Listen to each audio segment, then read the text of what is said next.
Kung ang karabaw ang national animal o ang sangpagita ang national flower, si Lisa Marcos ang national problem.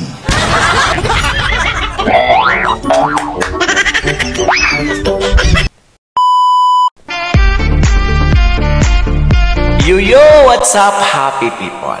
For today's video mga kuys, mga gayas, grabe po si Lisa Marcos, tinawag po na national problem ni Attorney Glenn Chong, mga kuys, mga gayas. So mapapanood po natin ang lahat ng mga sinasabi po ni Attorney Glenn Chong at Bisaya kasi yon, at mayroon po tayong Tagalog translation. So without further ado, let's begin. Gabi, nakadungog mo di atong taong ning singgit dito sa liwasang Bonifacio nga kung anaalang si Lisa Marcos sa akong atubangan na ako na nang gilaparo wala og tuo. Nakadungog mo to? Ako to. Ako to. Gipakita na ko sa inyo ha nga maisog ang mga bisdak, ang mga Bisaya. Okay. Nga namang yun nga gusto magyun akong laparuhon si Lisa Marcos. Dili. Kung ang karabaw ang national animal o ang sangpagita ang national flower, si Lisa Marcos ang national problem. Mao nang gusto gyud ako laparuhon. Siya po'y nag-ingon ako nga ngadto sa headquarters bisag kaduha lang sa usa ka semana. Nya, pila may akong bayad nimo? Di ako sa gingnan nga. 6 na taon na nga akong nagsilbi sa inyo. Wala ka naman binayad kahit piso. Ba't ako magpababayad ngayon? Tapos ingon siya, sige, basta pag nanalo tayo, gagawin kitang kumilik komisyoner tapos gagawin kitang chairman. Dinalipay ko kay matanggal na ako Smartmatic, malimpyo inyong pinili ay makapili mo saktong ligdong nga leader.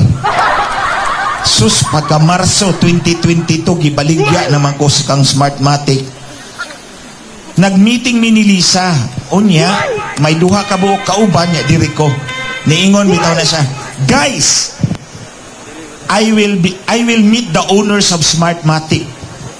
I need 2 technical guys with me. Kumbaga, bye. Mag-meeting ko ang tag-iya sa Smartmatic. Kinahanglan ko 2 ka technical guys. Humanlingi sa ko, gidurop ako. But not you, because they hate you so much. Kay baon akong giputol na akong liog, gibutang na silver platter, gihalay kang Herodes. So, kita ninyo on sa ka-traidor si Lisa Marcos? Oh, mo niya naitabo. Kay bao sila nga si Vice President Sara Duterte was very popular, kaya ang tatay popular kayong presidente.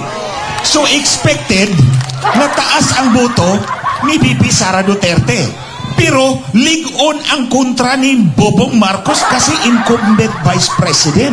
So unexpected, mubuk ang boto ni Bobong Marcos, taas ang boto ni Sara Duterte. So unsa may gimagic ni Lisa Marcos, gipataas ang boto ni Marcos para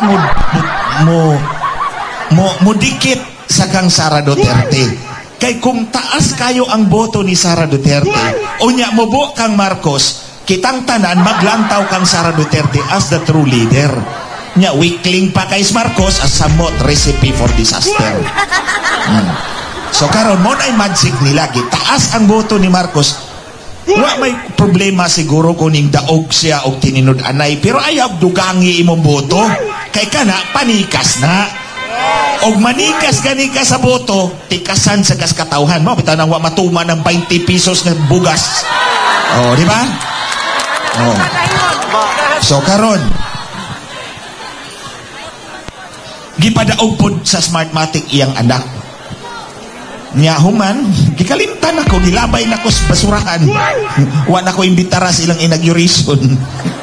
Anyway, wa po niya tumana iyang saad, wa po kuning apply kay bawo naman kung gitraidoran nako.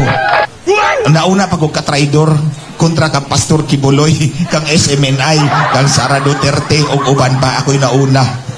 So, wa ko ning apply, human ila kong tagaan og posisyon, National Telecommunications Commissioner. Gidawat nako. Abi ninyong ano? Mubo na nga posisyon pero gidawat nako kay gusto nako dublihon inyong free data. Oh. Oh, gusto na to nako dublihon inyong free data. Ako brasuhon si Globe, si Smart ug si Dito. Huma naka-realize sa mga tikasan nga nganong si Glitchong man inyong gibutang din sa NTC. Pagmanikas ta mo agi sa election sa telco ang data makita ni Glitchong mabuking ta. Gibawi akong appointment. Human, di papili na po ko. Di papili na po kong posisyon. Inyo na lang na, di na ko. Ngayon ko, sige, mamili mo. Ilaglag ninyo si Smartmatic publicly o niya i-blacklist o ako maglaglag ninyo para mablaglag si Smartmatic. Di ko no pwede buhato ni Bongbong. Akay ba ako nagyo ko nga nanikas yun din itong eleksyon. Sa muna, nag-execute ko kapidibit, akong gipakita nga maunay na hitabo.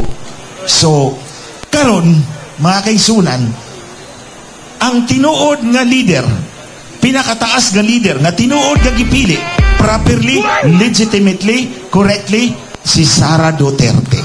Dili si Marcos Jr. Dili yun si Marcos Jr. Mubarog ko. Pinaninindigan ko ang sinasabi ko. Hindi si Marcos legitimately elected. Dahil sa improper meeting, illegal meeting nila ni Lisa Marcos at ang owner ng Smartmatic. Sinong nagsabi? Si Lisa Marcos. Another issue dito sa West Philippine Sea. Oh. Sa panahon ni President Duterte, wa man na i-water cannon atong Coast Guard ships, di ba? Wa may nasamdan nga tripulante sa atong Coast Guard.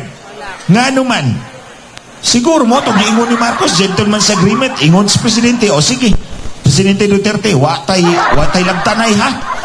No. Pero nga naman, karon ang China, nabayolente naman. I can offer you an explanation. Unong ko katuig ng trabaho nila. Yan ang unong katuig na nagprotesta si Marcos, gitabangan sila sa China. Gisuportahan sila. Ang mga negosyanteng insect, gipatay up sa mga Philippine business, may commission sila dito. Okay? Kunya, pagkadaog na, di gani, sa yung opisina ni Lisa Marcos, na dito'y takong Philippine flag, sa pika side, may Chinese flag. Oh. So, karon ning daog na, ning luhod si Marcos dito sa mga Amerikano. Nga naman, kada buwan mag-dinner mi dito silang balay. Muingon ginas Marcos, ang mga Amerikano ang nagtanggal sa akong amahan. So, sobra kayo ka deep-seated ang iyang insecurity sa mga Amerikano. Mo nang luhod siya dayon dito. Siyempre, nasuko ang China. Wag yung kay utang buot kang kuting ka. Oh, wag yung kay utang buot. Wag yung kay di ka kay bawa mo sukli sa kaayo sa inyo, o ta kabubuton. Oh. So, mo nasuko ang China. Muna nagpersonalan.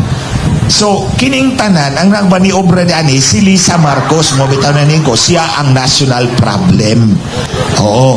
Unsaon taman, ang iyang presidente, ang kanang naglingkod ron, di magikumutawag ni Marcos na presidente, ang naglingkod ron sa opisina sa presidente sa Pilipinas, istatwa raman na, manikin rana, o di kaya masitira. Flower pot. Ang nagpadagan ining tanan si Lisa Marcos. Oh. Onya, ang iyang long-term goal, ang gusto ni Lisa Marcos, himuon po niyang presidente ang iyang anak. Oh. So karon, siyempre, na-involve din si Lisa Marcos kay nag-successful man siya pagpalingkod kang Bobong Marcos. Pinaagi sa Smartmatic. So karon, di man pwede kay bata pa man yung anak. So kinahanglan niya isaksak si Tambaloslos sa 2028 to 2034. O niya, iyang anak sa 2034 hangtod 2040. My goodness, I cannot imagine this country and buot anang tanan. Sanglit mga kaigsunan. Kay 15 minutes sa mga dire. Tanaw-tanaw ito sa kong relo. Ayaw tagtugot nga magmadaugon si Lisa Marcos sa iyang pagmaniobra sa kinabuhi o kaugmaon sa kada Pilipino. Dili lang din sa Tagum, dili lang sa Davao del Sur, sa buong Pilipinas. Huwag nating hayaan na magwawagi si national problem Lisa Marcos para apihin tayong lahat. Kaning nahitabo kang Governor Bahib, dili ni mahitabo kung walay pagtugot ni Lisa Marcos, believe me. So kaning ilang trabaho, ikining ilang people's initiative, private initiative with tambalos-los, ato ning babagan mga kaigsunan. Kay kung dili ta mo babag, magmadaugon si Lisa Marcos, kitang tanan ang alaot. Gusto ba ninyo maulang gihapon ni ang klase sa atong pagkinabuhi? O gusto nato kabuton ang kabaguuhan sa kinabuhi sa kada Pilipino? Kaniadto nga midagan ko pagka-congressman, wa ba ako mo agig barangay captain? Diritso ko pagkahuman law school, ningdagan ko congressman, ning daog ko ang akong kwarta usa ka gatos. Ang kwarta sa akong atbang usa ka libog, usa ka gatos. Giduga pag ko sa kagatos. Pero ning daog ko tungod kay nagsuwat ko sa katawhan, ningon ko sa ilaha, karon pa lang nagpasalamat na ako sa inyo, sa inyong pagsalig nga ihatag ka na ako ugma election day. Silpihan ko kamog timinod anay. Okay, tuman na ka ang akong saan. Sanglit mga kaigsunan, nagtuo ko sa atong mga komunidad. May kapasidad ang atong katawhan mo pili sa saktong leader. Basta patas lang ang pinilian. Pero kung naa si Lisa Marcos, may patas mga kaigsunan. Mauna ang national problem ng atong giatubang karon. Sanglit, babaga nato ang ilang people's initiative kay nagsugod na raba sila og hisgot og political amendments. So mao lang na akong ibilin kaninyo mga kaigsunan. Kita mga tatay ug nanay, lola ug lolo, ati ug kuya, tan-awan ninyo inig uli. Tanawan ninyo inyong mga anak, inyong mga apo, inyong mga igsuon nga mga bata pa kayo. Dili sila makasukol para sa ilang kaugmaon. Dili sila makatingog para sa ilang kaugmaon. Kinsa man ang motingog, si nanay, si tatay, si kuya, si ate, si lolo, si lola, kamo ug ako. Sanglit magkahiusat ang tanan nga babaga nato ang ilang mga bala aron magmadaugon ang kada Pilipino, mabago ang dagan sa atong tagsa-tagsa kinabuhi. Mga kaigsunan, ako ning ibilin kaninyo, anaa sa inyong mga kamot ang gahom para mabago ang dagan sa inyong kinabuhi. Magkahiusat ang tanan. Dagan salamat kaninyong tanan. So ayun nga mga kois, mga gayas, no. In my own understanding mga kois, mga gayas, no, ay nagtatrabaho po ito si Atty. Glinsong ng 6 na taon. Pero anong ginawa po ni Lisa sa kanya mga kois, mga gayas, no? Pinaasa lang po siya at itinapo na parang basura. Kaya po siguro galit na galit siya sa mga Marcoses, mga kois, mga gayas, no. So talagang makikita mo dito mga kuis, mga gayas, na walang mga utang na loob. No, diba? So ano po ang iyong komento ukol po dito sa video ito? Paki-comment down below po. At dahil umabot po kayo sa dulo ng ating video, may karapatan po kayo mag-like, shares, and subscribes. So for now, I'm Khan. God bless all. Peace.